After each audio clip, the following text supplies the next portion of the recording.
Assalamualaikum warahmatullahi wabarakatuh. Apa kabar anakku semua? Mudah-mudahan kamu tetap sehat walafiat, tidak kurang suatu apapun. Anak-anakku semua, pada pagi hari ini pertemuan kita yang kedua pada mata pelajaran perawatan kelistrikan teknik kendaraan ringan. Adapun judul materi kita pada pagi hari ini adalah menganalisis gejala kerusakan pada sistem pengisian atau charging system. Sistem pengisian pada kendaraan berfungsi untuk menghasilkan arus listrik yang digunakan untuk mengisi ulang arus pada baterai. Jika arus listrik dari baterai digunakan secara terus-menerus tanpa ada yang mengisi kembali, maka baterai akan drop atau turun sehingga semua sistem kelistrikan tidak dapat bekerja. Dengan adanya sistem pengisian, maka baterai akan selalu penuh muatan listriknya. Sistem pengisian akan bekerja pada saat mesin atau engine hidup. Berdasarkan hal tersebut, tidak disarankan mengaktifkan atau menghidupkan komponen kelistrikan saat mesin mati. Hal ini dapat mengakibatkan baterai akan drop atau muatan listriknya habis. Anak-anakku sekalian, komponen utama sistem pengisian konvensional adalah sebagai berikut. 1. Alternator. Fungsinya untuk membangkitkan tegangan listrik yang akan disuplai ke baterai.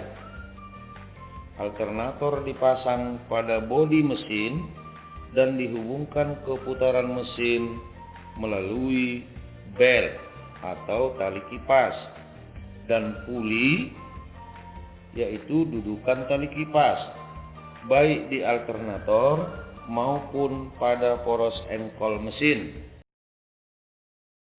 2. Baterai berfungsi sebagai penyuplai arus di awal pada kumparan rotor, bagian yang berputar, untuk menciptakan medan magnet. Pada saat rotor diputar oleh mesin, maka magnet pada rotor akan memotong kumparan stator, yaitu bagian yang tidak berputar, sehingga kumparan tersebut akan menghasilkan muatan listrik. Muatan listrik inilah yang disuplai kembali ke baterai sehingga baterai tetap penuh. Ketiga, kunci kontak.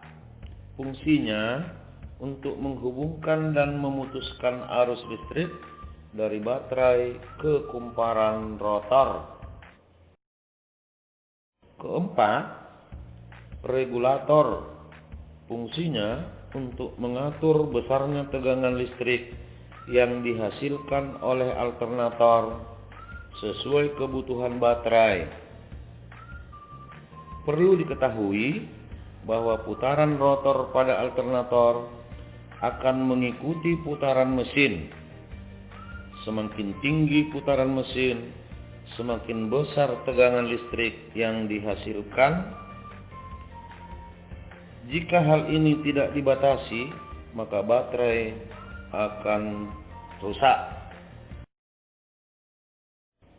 5. Lampu indikator atau indikator lamp. Fungsinya sebagai alat kontrol apakah sistem pengisian bekerja dengan baik. Cara kerjanya, saat kunci kontak on, maka lampu akan menyala, dan saat mesin hidup, lampu akan padam. Keenam, pius atau sekring. Fungsinya sebagai pengaman pada sistem charging. Jika pada sistem pengisian terjadi hubungan singkat atau korsleting, maka pius akan putus sehingga komponen-komponen sistem pengisian yang lain tidak rusak. Anak-anakku sekalian, ada beberapa gejala kerusakan pada sistem pengisian,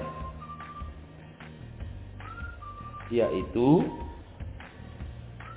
1. Lampu indikator terus menyala. Gejala kerusakan ini biasanya disebabkan oleh output alternator tidak sesuai. Untuk mengatasinya, perlu dilakukan pemeriksaan pada regulator dan alternator. Kedua, pada alternator mengeluarkan suara berisik. Gejala ini disebabkan bearing pada alternator rusak, perlu dilakukan penggantian. Ketiga, baterai masih baru tetapi tegangannya selalu drop atau turun. Hal ini disebabkan tegangan yang dihasilkan alternator tidak sesuai. Output alternator yang digunakan untuk pengisian baterai adalah 12 volt, sedangkan tegangan yang dihasilkan alternator di kisaran 13,6 sampai 14 volt. Jika alternator menghasilkan tegangan di bawah 13,6 volt, maka tidak mampu melakukan pengisian baterai. Keempat, terjadinya overcharge atau tegangan terlalu tinggi. Jika tegangan yang dihasilkan terlalu tinggi atau di atas 14 volt, hal ini dapat merusak baterai, ditandai dengan baterai akan panas dan air baterai akan mendidih. Kelima, pius atau sekring sering putus. Jika pius atau sekring sering putus, hal ini disebabkan sistem instalasi ada gangguan, misalnya ada kelonggaran pada sambungan-sambungan kabel. Demikianlah pertemuan kita kali ini. Mudah-mudahan Ananda semua dapat memahaminya, dan jika ada yang kurang paham, silakan tanya jawab melalui kolom tanya jawab. Selanjutnya, harapan Bapak, kerjakan tugas yang ada pada kolom tugas. Demikian, assalamualaikum warahmatullahi wabarakatuh.